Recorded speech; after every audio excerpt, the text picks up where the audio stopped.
type faster than the flash can reload.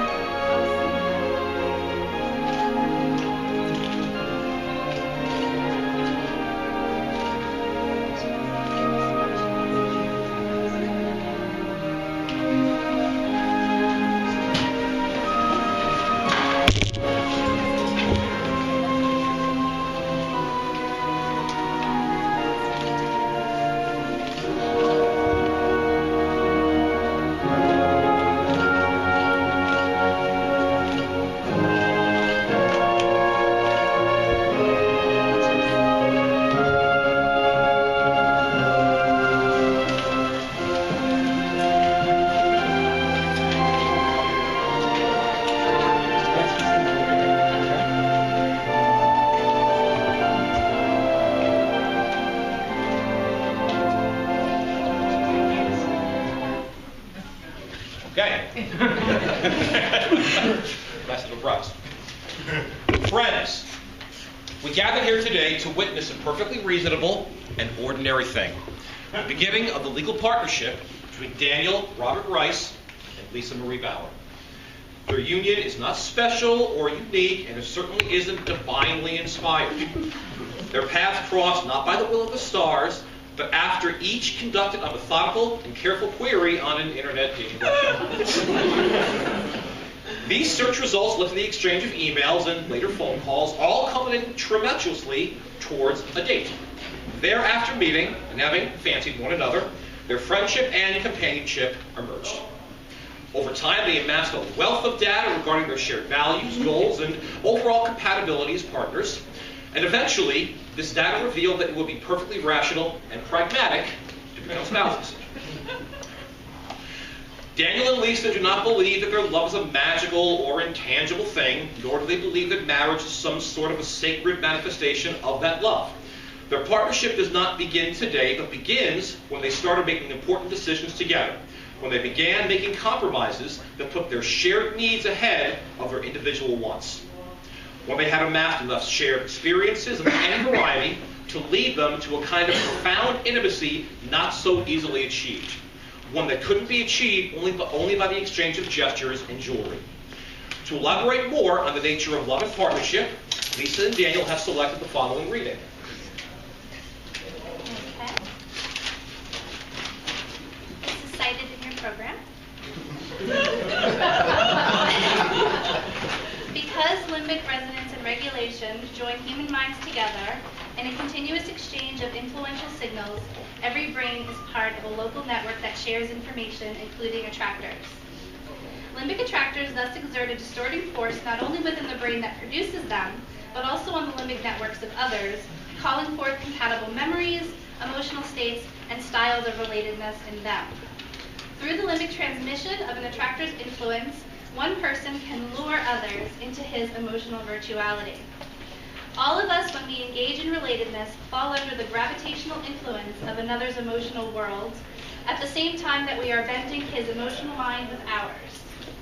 Each relationship is a binary star, a burning flux of exchanged force fields, the deep and ancient influences emanating and felt and emanating.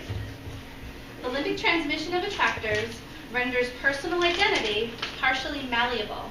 The specific people to whom we are attached provoke a portion of our everyday neural activity. The reach of limbic attractors stretches beyond the moment. The sine qua non of a neural network is its penchant for strengthening the neural patterns in direct proportion to their use. The more often you do or think or imagine a thing, the more probable it is that your mind will revisit its prior stopping point. When the circuits are sufficiently well worn such that thoughts fly down them with little friction or resistance, that mental path has now become a part of you. It is now a habit of speech, thought, action, and attitude. Ongoing exposure to another person's attractors does not merely activate neural patterns in another, it also strengthens them. Long-standing togetherness writes permanent changes into a brain's open book. In a relationship, one mind revises another, one heart changes its partner. This outstanding legacy of our combined status as mammals and neural beings is limbic revision, the power to remodel the emotional parts of the people we love as our attractors activate certain limbic pathways and the brain's inexorable memory mechanism reinforces them. Who we are and who we become depends in part on whom we love.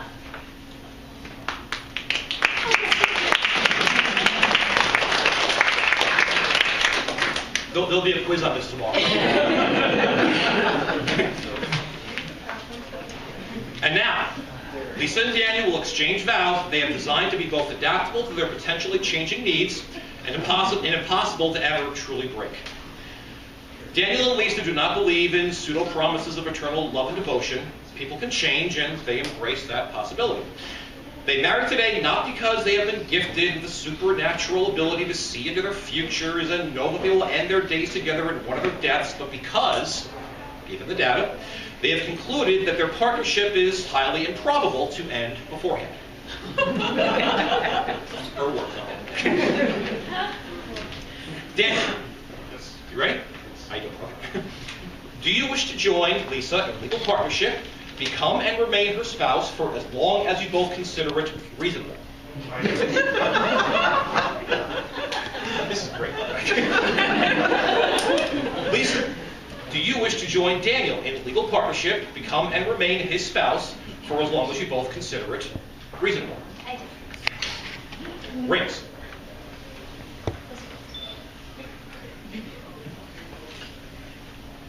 Okay, Lisa actually goes first. Lisa, place the ring on Dan's finger. Repeat after me. Wear this ring Wear this ring as a symbol of our friendship and love as a symbol of our friendship and love for the duration of our marriage. for the duration of our marriage. You got it? Okay, good. Repeat after me. Wear this ring Wear this ring as a symbol of our friendship and love as a symbol of our friendship and love for the duration of our marriage. for the duration of our marriage. By the power, by the authority, by everything vested in me by the state of New York, I now pronounce you here today as spouses. The two of you may kiss.